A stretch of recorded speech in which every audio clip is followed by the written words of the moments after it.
Why the chosen must be broken before they are sent. Before heaven sends you, it breaks you. Not to destroy you, but to rebuild you.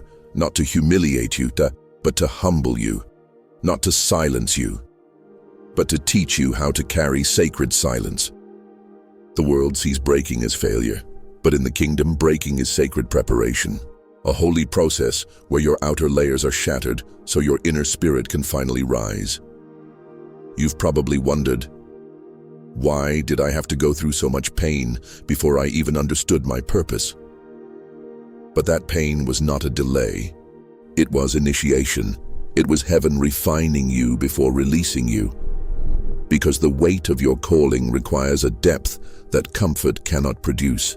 You were not just being tested, you were being transformed. The breaking stripped away ego, pride, illusion, and dependency. It made room for the divine imprint to take root. Before God gives you a platform, He gives you a wilderness. Before, He places a crown on your head. He allows thorns to touch your soul, because only the broken can carry true authority, not from image, but from essence. What broke you was never meant to bury you. It was meant to reveal you. Every tear had purpose, every silence held instruction, every crushing carried hidden oil. You thought you were falling apart, but heaven knew you were being shaped. There is a mystery hidden in the crushing, a secret that only those who have been broken can understand. The olive must be pressed before it gives oil. The incense must be burned before it gives aroma. The vessel must be cracked before it releases light. Your pain wasn't pointless. It was prophetic, because what heaven deposits in you, only pressure can reveal. That heartbreak wasn't just loss. It was extraction. That silence wasn't emptiness. It was maturation. That isolation wasn't abandonment. It was consecration. The crushing revealed what sermons couldn't. It birthed a sound in your spirit that could not be taught, only forged. You didn't just survive what broke you. You were filled in the breaking. And now, even if your hands still tremble, there is oil dripping from your scars. Not visible to the world, but recognized in the spirit realm. That's why demons tremble when you speak. Not because of your words, but because of what you carry. Oil birthed from crushing. Weight that didn't come from titles, but from tears. What others see as pain, heaven sees as anointing. Because the more you were pressed, the purer your essence became. Do not despise your breaking. It was your activation. The very pain you begged God to remove is the very oil now flowing from your life.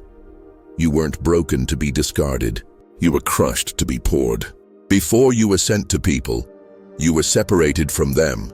Before your voice was heard, you had to learn the language of silence. Every chosen one walks through a season where heaven hides them. Not to punish, but to prepare. Not to silence, but to sharpen. You called it loneliness, you called it rejection, but it was sacred isolation. A holy detachment where your spirit was trained in stillness. While others celebrated noise, you were learning how to hear whispers. While others ran toward platforms, you were buried in process. While others chased applause, you were being aligned with obedience. That's why you felt like no one understood you. Because your assignment was not born in crowds, it was formed in caves. You cried for connection, but heaven answered with consecration. You asked for friends, but God gave you solitude. You wanted company, but what you needed was clarity. The silence wasn't empty, it was sacred. Because heaven often speaks loudest in the places no one else can hear. It was in that sacred isolation that you began to see deeper. You learned to discern the unseen. You learned to carry without being carried. You learned to walk without needing to be led. And though it hurt, that solitude prepared your spirit for the weight of your mission. Now you understand. You weren't forgotten. You were hidden, not buried in abandonment, but planted in purpose. You asked to be elevated, But heaven had to excavate first. The building of a chosen life doesn't begin with a platform. It begins with demolition, with the breaking down of what was false, superficial, and unstable. The Spirit of God doesn't build on pride. It builds on surrender. And surrender doesn't come through applause. It comes through breaking. That's why everything seemed to fall apart before it came together. That's why the doors closed before new ones opened. That's why the identity you once carried had to collapse, so your true purpose could rise from the ashes.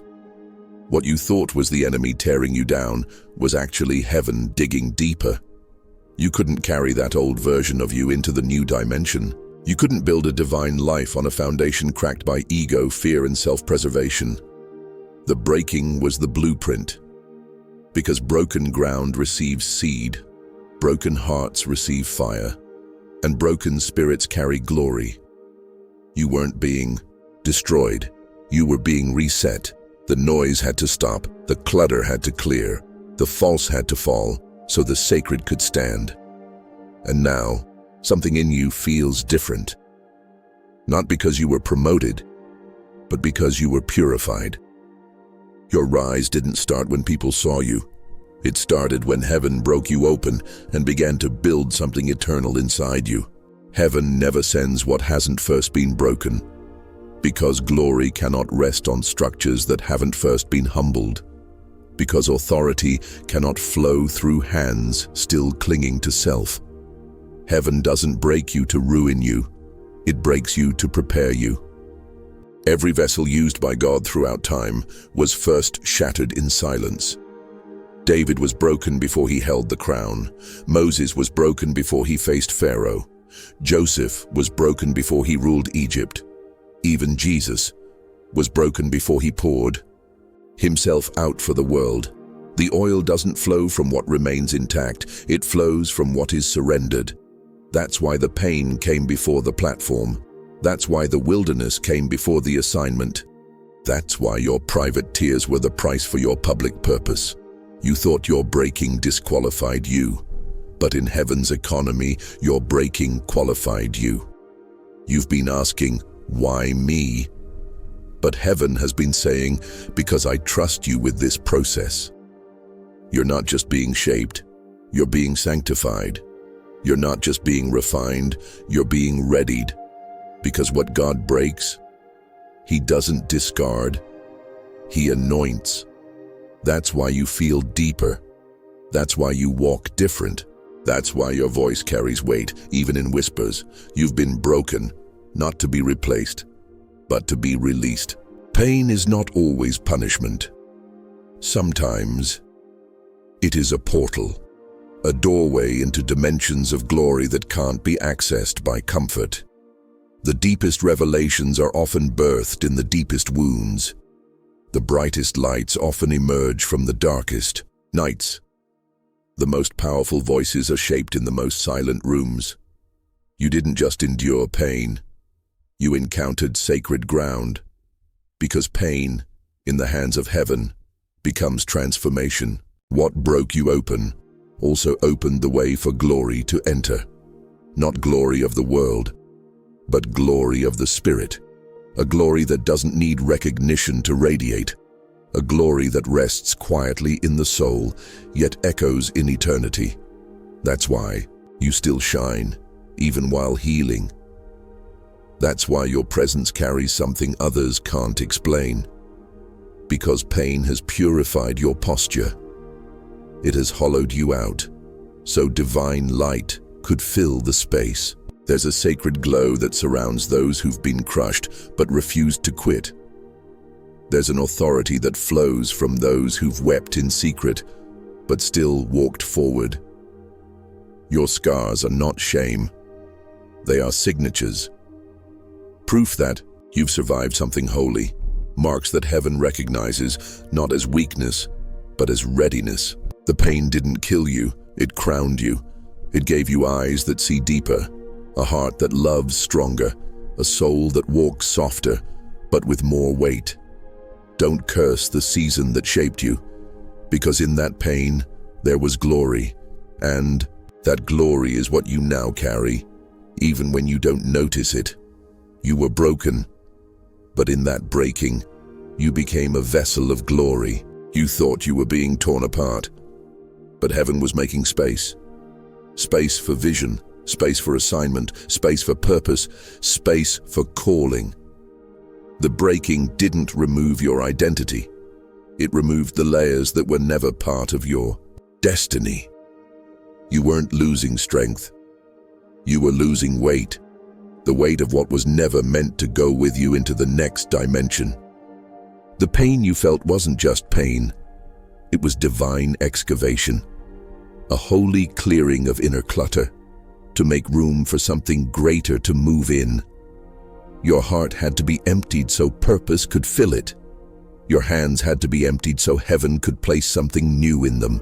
Your soul had to be shaken so your spirit could finally speak louder than your fear. And now, what once felt like loss has become preparation. The friendships that ended made room for alignment. The places you were removed from made room for expansion. The roles you outgrew made room for your mantle. The breaking wasn't a subtraction, it was a spiritual rearrangement, because the chosen can't carry their calling in a crowded heart. You had to be emptied, to be entrusted. So don't mourn what left during the breaking, because it's what left that made room for what heaven was trying to place. You weren't broken to be weakened, you were broken to be opened. And now, the call has space to grow. The world chooses the polished, but heaven chooses the broken. The world crowns the flawless, but God anoints the scarred. Because only those who have been broken can carry glory without corruption. It is not your strength that makes you worthy. It's your surrender. It's not your perfection that makes you powerful. It's your posture. You've walked through fire and came out glowing. You've cried in secret, but carry oil in silence. You've endured storms that tried to crush you, but your spirit still rises, covered in glory the world cannot see. But the spirit realm reveres. That's why you feel different. That's why your voice carries a frequency that others don't understand. Because you've been broken by heaven and rebuilt by light. You didn't just survive the breaking, you became a vessel. And now, even in your stillness, you radiate something sacred. Even in your presence, something shifts. Even in your silence, something speaks. You don't need to prove anything. The scars are your signature, the pain was your preparation, and the glory is your evidence. Others may still see fragments, but heaven sees fire. Because what came out of your breaking was not bitterness, it was brilliance. You are not just someone who was chosen. You are someone who now carries something eternal. You are no longer just a vessel. You are a carrier of glory. You thought the breaking was the end, but it was only the beginning. You thought your voice had been buried in pain, but it was being tuned by heaven. The silence you walked through wasn't the cancellation of your calling. It was the sacred tuning of your sound. You weren't broken to be silenced. You were broken to be sent. Every tear became a message. Every scar became a scripture. Every ache became a compass pointing toward your assignment. The enemy hoped your breaking would mute your mission. But what he didn't know is that breaking was heaven's way of amplifying your voice. You are not a casualty of pain. You are a carrier of purpose. And now, you walk different. You speak different. You see different. Not because you avoided pain, but because you allowed it to shape your essence. You are no longer moved by opinions because you've been moved by fire. You are no longer intimidated by rejection because you've survived refinement. You no longer question your assignment because your scars remind you of your commissioning. The breaking didn't cancel your path. It carved it. You were never meant to be hidden forever. You were broken in silence. But now it's time. to rise with sound. The world may not understand you, but heaven is sending you. There comes a moment when the dust settles, the pain softens, the silence ends, and your spirit rises, not with arrogance, but with clarity, not to be seen, but to fulfill a purpose. The rise of the chosen doesn't look like the rise of the world. It's quiet, it's holy, it's undeniable. You rise carrying scars, not shame. You rise with oil, not ego. You rise not because you feel strong, but because you've been fortified in places no one else could see. The world thinks you just recovered, but you know, you resurrected. You rose with a sound in your soul, a flame in your chest, a vision in your eyes. You rise differently because you've been broken deeply. You rise slowly, but with weight. You rise with discernment, with power, with presence. Now you walk not for approval, but for alignment. You speak not to impress, but to ignite. You exist not to be accepted, but to activate. You are no longer surviving, you are awakening. The breaking stripped away who you weren't, so you could walk in who you've always been. And now, everything about you speaks of glory, not because you never fell, but because you rose from what tried to bury you. You are the living testimony that heaven breaks what it trusts and raises what it sends. You were not broken because you were weak. You were broken because you were trusted. Trusted to carry oil. Trusted to walk in silence. Trusted to endure the press, so others could be awakened through your rise. Heaven never breaks what it intends to waste. It only breaks what it intends to send. And if you've walked through fire, it's because your voice carries flame. If you've walked through pain, it's because your soul carries healing. If you've walked through shadows, it's because your presence brings light. Everything you've endured wasn't just survival. It was spiritual shaping, a process that few understand. But the spirit realm reveres. You are not just a vessel. You are a prophetic release. You are not just a survivor. You are a forerunner. You are not just called, you are sent. If this message stirred your spirit, write in the comments, "I was broken, but I'm rising." And tell us where in the world you're watching from. This isn't just a video. It's a divine reminder. You are not what you went through. You are the evidence that what was meant to crush you only crowned you. Subscribe, like, and activate the bell. Because episode 5 is coming, and the journey of the chosen has only just begun.